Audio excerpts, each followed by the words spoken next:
Good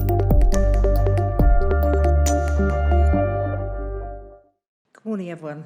I'm delighted to introduce Susan Catcher, who's speaking next, Senior Paper Conservator at the Victoria and Albert Museum here in London, where she's in charge of loans with an interest in mixed media and ephemeral objects.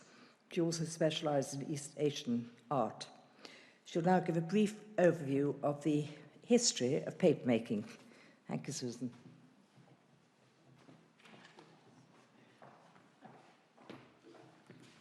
Hello, everybody. Right, let's see if this technology works. Oh, perfect. Okay, paper surrounds us. It forms part of our daily life and the art that is created on it. In the Victoria and Albert Museum, paper artefacts are most numerous in the collections. For example, 2 million plus in the arts, architecture, prints and drawings department, 2,000 wallpapers and over 3,000 posters. So now the boring bit. It's the only slide that's going to be boring. There you go. So, I thought we better actually work out what paper is. I mean, there's a bit of chemistry. It looks a bit undigestible, but we'll go through it. So paper is essentially made from cellulose plant fibres. These fibres are chains of glucose molecules formed into bundles to create microfibres, which make up the fibres of cellulose. So I'm sort of in the middle section, the second one down. During the paper making process, these fibres are chemically and mechanically broken down to separate and fray them so that they can be mixed with water, cast onto a mesh to drain and form a matted sheet. The fibres in the matted sheet are held together by hydrogen bonding in the cellulose molecules and the van der Waals forces in the microfibres. Right, so that's the top chemistry bit. The breaking down of these hydrogen bonds and the van der Waals forces that hold the sheet together shows a deterioration of the sheet over time, and the attack can come from both internal and external forces. So what I'm going to do now is just give an overview of the history, but it's not going to be a chronological view. I'm going to weave in and out. So this, just to sort of clarify how a paper is made, this is a handmade paper. It's actually a mesh on a frame, and this is me being directed how to actually cast a sheet. I was rubbish. But never mind. So you can see that the water that I'm dipping the frame into is like a slurry. It's sort of mixed and it's made slightly viscose by the addition of a plant sap. And you're dipping a mesh in and out in order to allow the paper fibres to settle on the mesh and the water to drip away. Depending on how thick you want the paper, depends on how many times you dip the screen in and out. Of course, the master was brilliant at it, and I had a whole load of trees. And anyway, that's that. So this would be what's known as a laid piece of paper because it's handmade. So let's do Western paper. I'm starting slightly off kilter because Western paper was not the first paper that chronologically was made, but we'll start off because we are used to Western paper. So rag to riches. So the raw material for Western paper is generally rags pre-mid-19th century. If you've heard the expression rag and bone man, so the rags would be the cellulose that would be making the paper, and the bones would probably more than not be the animal glue that was used as a size to either within the slurry or on the surface to allow the printing ink to sit on the paper rather than being taken in. The later material, so post-19th century, was a softwood, mainly pine. So let's have a look at the difference between the two, but the main types of paper that you will come across. So this is a laid paper, so this would be a handmade paper laid using a screen, as you saw me attempting to do. You can see the chain lines, which are the lines that are running actually vertically, and the laid lines are very, very fine bits of wire that the chains are holding them together. So within this one, there's also a watermark, which was tended to be invented by the Italians initially in order to be able to, well, partly show off, but also to designate their paper so that they could say, this is mine. As you can see, this is actually a red chalk drawing of a seated woman from the Ionides collection, and also it's got a little bit of foxing in, but we will go into foxing later. This is also a laid paper, a much, much thicker paper. It's a black and white chalk self-portrait by Fuseli. It's a laid paper, but it has what's known as the decal edge. So the decal edge along the top that you can see is where the edge of the paper fibres hits the side of the screen and then builds up, so that you've got this uneven, slightly thicker edge, prized by artists, because often you will see them use a complete sheet and there'll be a deckled edge around the edge.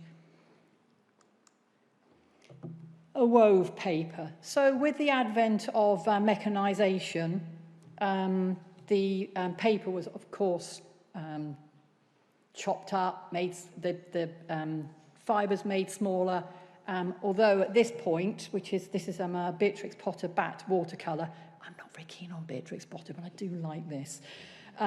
Is a wove rag paper from a sketchbook. So it's still a rag paper, it's just that the way in which it's formed is slightly different. So during the 19th century, methods of breaking down wood fibre and lignin to improve the paper's characteristics led to an increased use of chemicals such as caustic soda, chlorine, etc. Also, the invention of an alum rosin sizing in the early 19th century guaranteed the introduction of acid-producing substance in paper. Chemical residues left in the paper, sometimes fillers and additives mixed with the pulp or coated onto a sheet, often deteriorated the cellulose by producing acids that break up the hydrogen bonds and the van der Waals bonding at molecular level. Specially prepared paper, tracing paper, is translucent due to the fibres being cut up until they are very, very short, and with added fillers and pressing the sheet under heat, achieve a smooth surface with no fibrous texture to deflect the light. And partly as a result of this treatment, tracing papers invariably become discoloured and brittle. So we have two tracing papers here. We have one early tracing paper, which is an Ethelbert White ink drawing of Picasso. And we have, of course, the iconic branding by John Pash for the Rolling Stones. This is the original print before the red lips came into being. Newspaper and newspaper. So this is so the industrial manufacture of paper basically overran the amount of rags that you could get during the early 19th century, and so industrial manufacture had to take place in order to keep up with the quantity of paper that was required. Unfortunately, modern newspapers and books contain lignin from wood cellulose. Now, lignin is a complex organic polymer deposited in the cell walls of many plants. It keeps trees upright, basically. But unfortunately, it reacts with light and breaks down, leaving the paper brown and brittle. So you have an old newspaper here on the left-hand side. This is actually newspaper that is rag, and it's on a laid paper. So you can see the massive difference between the two. And also, when you go into rare bookshops, you get that smell, the smell of rare bookshops. That's the degradation of paper, often sort of producing that smell. So it's very characteristic. Indian miniatures. This is a gouache and gold leaf. And it is a painting that is put on top of a laminate board-like structure. There are actually 7 layers in this board, even though it makes a very, very thin paper-like structure. On the verso is a calligraphy. The marginalia is actually dated to a later date than the picture itself. But it's, again, this would have been done with a handmade paper, using a cellulose that would have been around in India at the time. So not necessarily tree bark, but could be rice, straw, and things like that.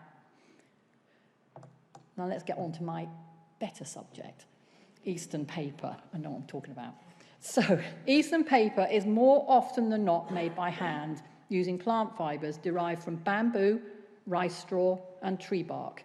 Here are bundles of Chinese Xuan paper, which was originally made from the inner bark of the tan tree, But the quality of modern paper has gone down because it's the tan tree fibre is now less, and all the other bits are much more.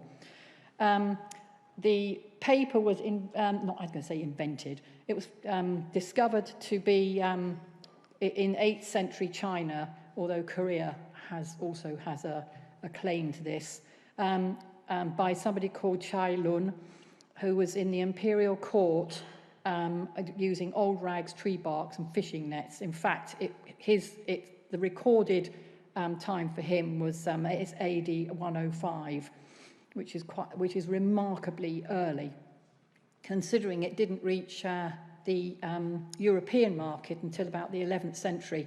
And in actual fact, what happened was that even though it reached the European market, they still considered that vellum was a much better substrate, and so paper was put to one side. Didn't really get going till about the 13th century, and then of course it carried on from there. So by the 6th century, Japanese mulberry had come into being, and we will talk about mulberry on the next slide. In fact, we can do it now. Yeah, mulberry. So this is the tree bark that has been removed from the actual bark itself, and that the outer covering has been taken away. This has already been cooked so that it's ready for processing.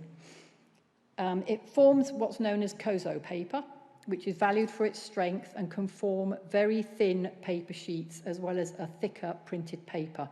It's highly prized by artists and conservators alike, and is made predominantly in Japan and Korea, although you can get it in China as well. And this was probably found to be in Japan during the 6th century, because, of course, the Chinese guarded very much so the method of making paper, and it didn't really start moving out until then. So Chinese paper was predominantly used as scroll rubbings to disseminate information from city to town.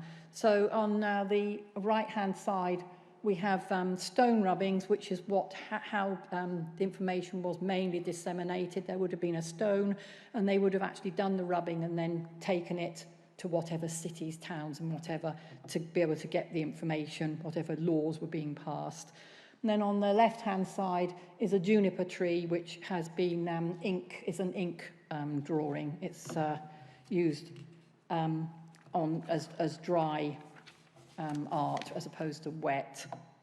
Shrub paper is prized for its soft, absorbent texture, allowing the artist to work on it dry, as I've mentioned, but also wet, allowing the ink to spread. So this is plum blossom, organic pigment on Schwen paper.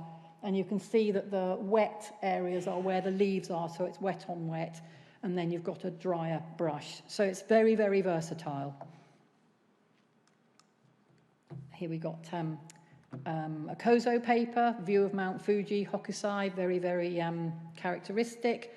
And this paper is a thicker paper. It's much, much softer, has very little size in it, and it's got a tooth to it, so it allows the printing ink to be able to sit on the surface and be, to a certain extent, be taken in, so that it's much more stable than, say, paintings that are just sitting on the surface and not being taken by the fibres. Something a bit different. Korean woven mulberry pots by the contemporary artist Lee Yong-sun is using old papers from printed books. The paper is made into threads and woven into pots. So just to give you an idea that paper isn't always being used for printing or painting. And then lastly, just to draw it all together, this is a Gauguin print using a Gampi paper, which is an Asian paper, to print on. This is known as silk paper and is made from the fibre from a Japanese shrub. So you've got the Western Impressionists who were very, very interested in Japanese art and paper, and so they were then getting hold of the paper and doing their own prints on it. And this is the result. So I'm going to look at problems of paper, historic problems. So the internal causes of deterioration are more than often associated with papers from the mid-19th century. Before that, papers were predominantly made from cotton and flax, which is more endearing due to their high percentage of cellulose. Just a quick note. Acid-free is used to describe a material quality that will last, but in conservation terms is a bit of a misnomer because the paper may be free of substances such as lignin or alum, but will in time deteriorate. So if you do want good quality paper, look for all rag, 100% rag, or lignin free, and then that sort of tells you exactly what you're getting. So let's look. I'm going to do this via colours. So green, often a conservator's nightmare. Copper and arsenic green have been used throughout history. So here is a piece of wallpaper and part of a Japanese screen containing both greens. Copper green, or as we know, verdigris, degrades and eats into the paper. So here on the Japanese screen is the paper is turning a muddy colour and is beginning to fuse with the lining, and so then sort of becomes this, where you try to take the lining off and basically you end up with a sludge. Arsenic green, as its name suggests, produces arsenic vapour in damp conditions, creating respiratory problems documented in the Lancet during Victorian times. And unfortunately, often the green was used for children's wallpapers. And so it tended to, well, actually kill the children off. And there is a rumour going around that Napoleon was also killed off by his wallpaper. He did have a bit of arsenic green in his wallpaper, but not enough. William Morris produced the first arsenic-free wallpapers. Just to sort of, he was very much a businessman, so it's like, oh, I'm going to get in on this. Okay. Blue. This is the Lehman album, designed by the Huguenot silk designer and weaver James Lehman, who worked in Spitalfields, London during the early 18th century. The paper is extremely good. However, Lehman used copper green and azurite blue on most of his designs, and as you can see, the blue is beginning to drop off. It's flaking away, leaving patches of the undercolour. All conservators will know this. Lead white blackening. This is actually an Indian painting, funnily enough, on a European paper, a wove, but a good quality paper. But lead white blackening is known to be caused by the reaction of sulfur from the presence of hydrogen sulfide in the air, forming lead sulfate. So you can see that the faces that probably were either white or pink, probably a pink actually, the lead has blackened over time. Pink. Dramatic fading of the pink colour on this poster. It's a playbill from the Theatre and Performance collections. Ephemeral, so wasn't particularly, sort of very, very cheap paper and a cheap dye to be used to print it out on. On absorbing light, a molecule will go from its relatively stable state to an excited state. And a pigment in this excited state can react and fade. So the rate of photooxidation reaction also depends on other factors such as the level of moisture, relative humidity, temperature, oxygen, and the intensity of the radiation. Museum standards usually try to mitigate these, such as limiting exposure time. We do 2 years in every 10. Having storage at 19 to 21, unless, of course, they're in passive storage, and an RH of between 50 and 55. Ooh. Thank you. Yellow. This is on an Indian miniature. Chromium yellow flaking due to deterioration of the binder from poor storage conditions. You can see that the binder has actually started to dry out and is not binding anymore, so that all the pigment is just going whoop on the floor, or in this case, all over the file. We've all seen this. Iron Gall ink. This is a Rembrandt. It's of an actor during his time. But so even the creation of a work of art can be detrimental to the paper. The medium used contain inherent self-destruct properties. Iron Gall ink, which is widely used in manuscripts and drawings, is made from tannin and is derived from oak galls. The acid ink just simply eats away the paper. And from the conservators' point of view, it's a nightmare because they had their own recipes. So it's not one ink suits all, it's whatever they fancied to play around with. And as you can see, this is beginning to, the acid is beginning to wick out of the actual lines. And so it's, eventually it will form like perforation. It'll be like a little stamp and he'll fall out. A mould.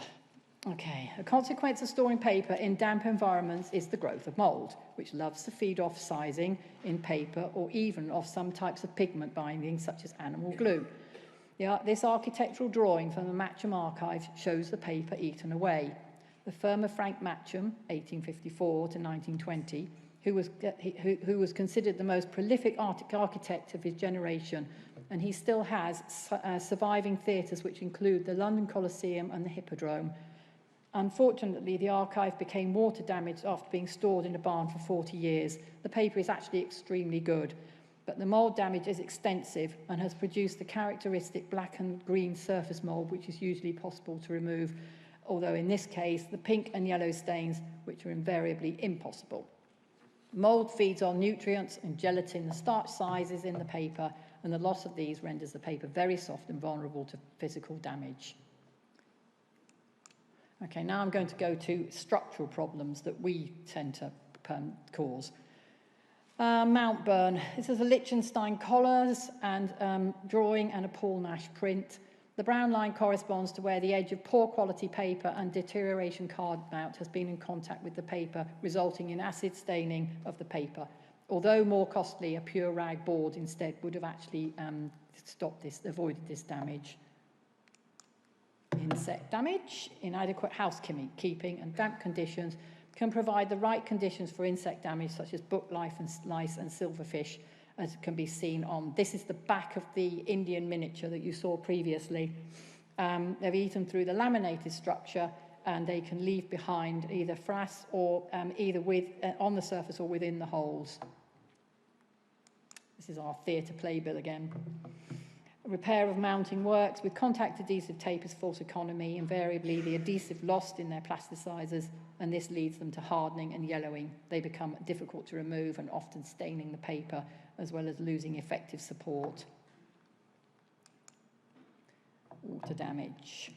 It's a Chinese ink rubbing, which I know is not the right way up. I couldn't fit it on. And a letter-headed paper of Savile Row Gentlemen's Outfitters. The Chinese paper shows staining as it creeps over the paper, dragging any external dirt across the surface and depositing it to the edge of the stain, which is why you get that very hard line. And then this one is found behind a filing cabinet and dated to 1905. Extremely good paper. We can date it by the horse that had just won the Derby of that year, and the stains had become part of the paper and could not be removed. And then lastly, much more exciting, a mixed media sculpture made out of car parts and pleated paper. This is in the Japan Myth to Manga exhibition and brings us up to date. This is a double spiral by the Japanese artist called Kita Miyazaki, and it's, as I say, part car parts and pleated paper, and quite good fun. So lastly, I have a selection of papers which I'm going to put out for the coffee time, which pretty much relate to most of the things that I've talked about. So I've labelled them so you can see which papers relate to which slides, and then you can all feel them. And I just think that's possibly a good way of rounding off the talk.